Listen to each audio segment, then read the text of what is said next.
Welcome in, AJ. Let's talk sports. Ohio State takes on Oregon up in Eugene on NBC and or Peacock at 7:30. So be ready for that. We're going to be talking about some key matchups. 3 keys for Ohio State to beat Oregon up in Eugene.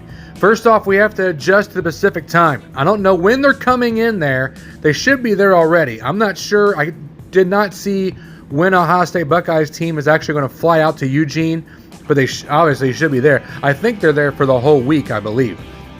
But making sure all the players, the coaches, adjust to the Pacific time zone because it's going to be only 4:30 at kickoff on West Coast time.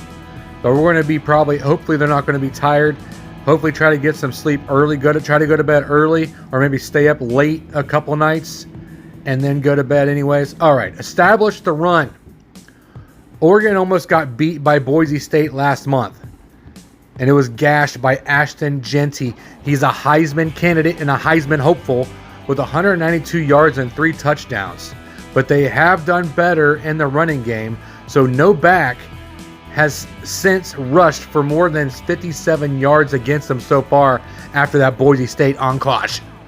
I think I just made up a word. Michigan State, Oregon State, and UCLA combined only an average of 79 yards. But the performance sticks out enough to suggest that the Buckeyes' revamped rushing attack could exploit Oregon in the trenches. With Trevion Henderson and Judkins going to be running all over that defense. That's what I'm hoping.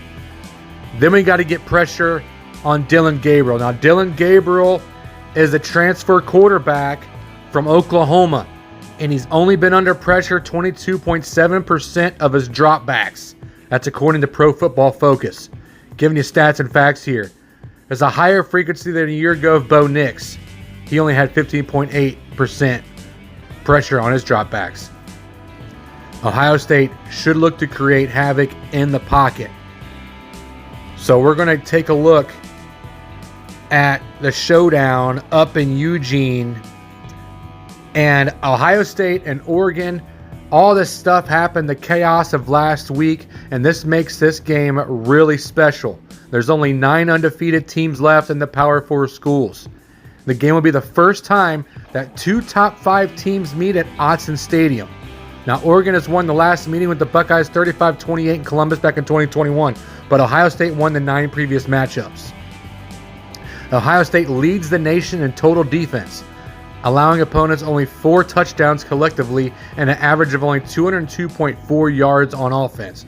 Granted, that's against Akron, Marshall, Michigan State, though, and Iowa, because Iowa has a really good rushing offense. But for the Ducks, Dylan Gabriel, the transfer, he's thrown for 1,449 yards and 11 touchdowns, which leads the nation in completion percentage. So Dylan Gabriel, also a Heisman hopeful. Players to watch in this game, quarterback Will Howard. He's gone for 1,238 yards and 12 touchdowns with 3 INTs. But he's done the 3 interceptions back-to-back-to-back games. So look forward to him cleaning that up. Hopefully Coach Day and Chip Kelly are working with him in the training room to get him to stop throwing interceptions. Now Oregon, defensive end Jordan Burch. He's named the Big Ten Defensive Player of the Week with 2.5 sacks, a career high. He's got 4 tackles, a fumble recovery against Michigan State last Saturday. And we literally just played Michigan State as well a couple games ago. So he's tied for 8th nationally with career high 5 sacks this season. Now the Buckeyes only allowed just 4 sacks all season, tied for 11th. So here's some fun facts for you. Now the Buckeyes won the national championship back in 2014. That's the last time they won. And who did they beat? They beat Oregon, and they destroyed them 42-20 in the college football playoff. I believe that was the very first one. Now Oregon and Ohio State are both among 6 teams in the top 25 for both rushing and passing defense. So the Ducks will be 6-0 if they do get the win.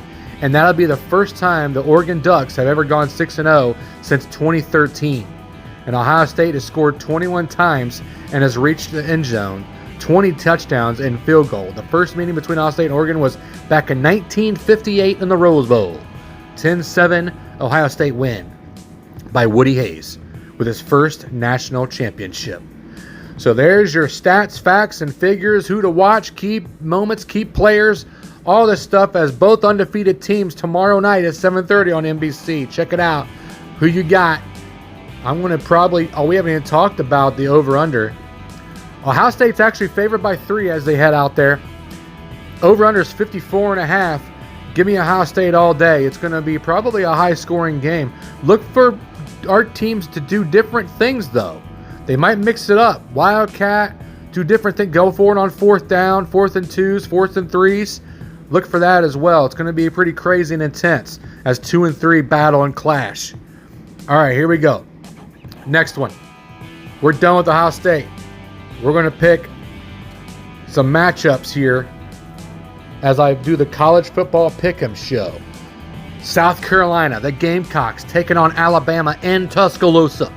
It's on ABC. That's at noon kickoff. Big noon kickoff. Oh, by the way, college football game day is going to be in Eugene for Ohio State.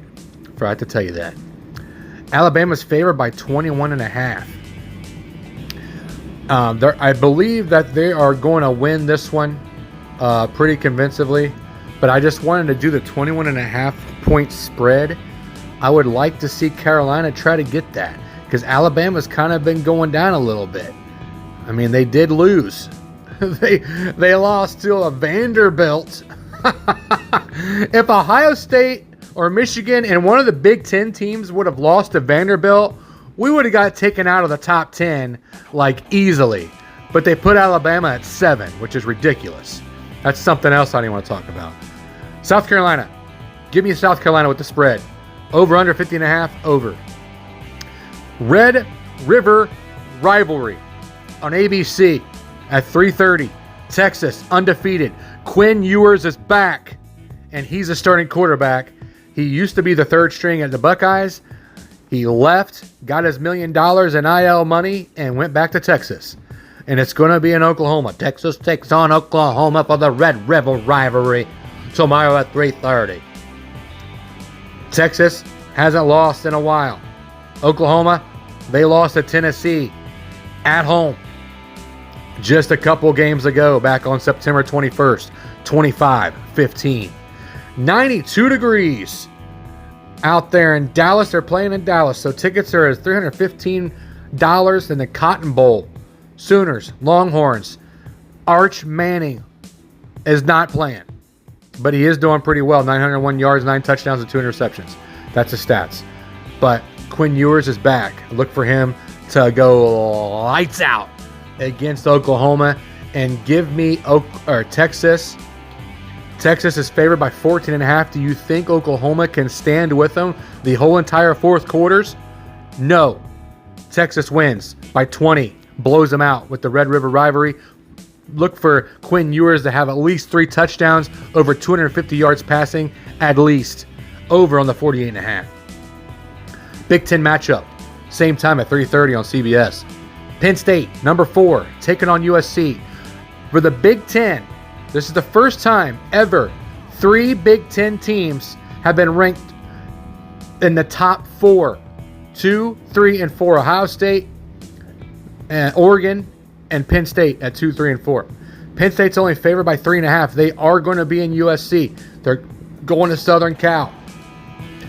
Southern Cal is only 3 and 2. They're going to be down in LA. And at Penn State, they haven't lost so far this year.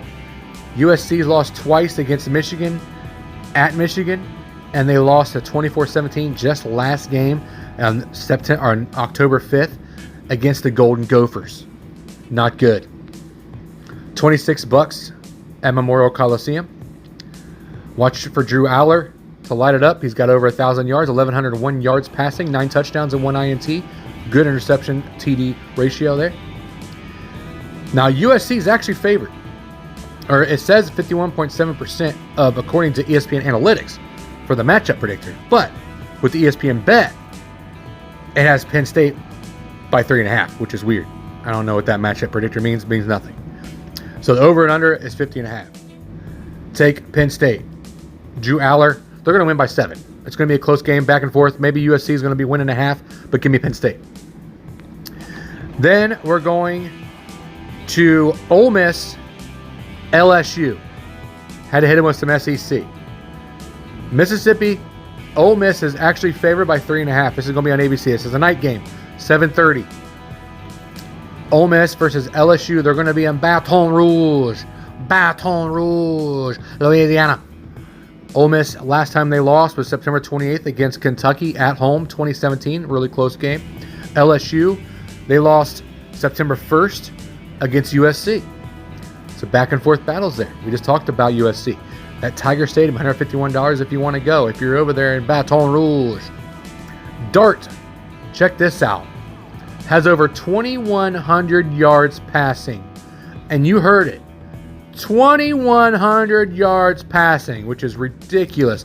Harris, the receiver, has 52 receptions, 885 yards, and 5 touchdowns. You can't stop Ole Miss pass attack. But LSU Baton Rouge is going to try. Go Tigers. Go Tigers. But Ole Miss is going to get them by 10. In Baton Rouge. 62.5. It's going to be a high-flying game. Look for that Dart dude to just go off. He might have himself a 400 yards passing game, and Harris might actually get 1,000 in this game, which I'm just playing. But he could. He has to have about 125 yards passing on passing receiving yards on that. But anyway, so there it is. That should be everybody that I picked. I hope you guys enjoy your day. Enjoy the rest of your Friday. And tomorrow is going to be a big game for college football. Love you guys. God bless. Tip your wagers.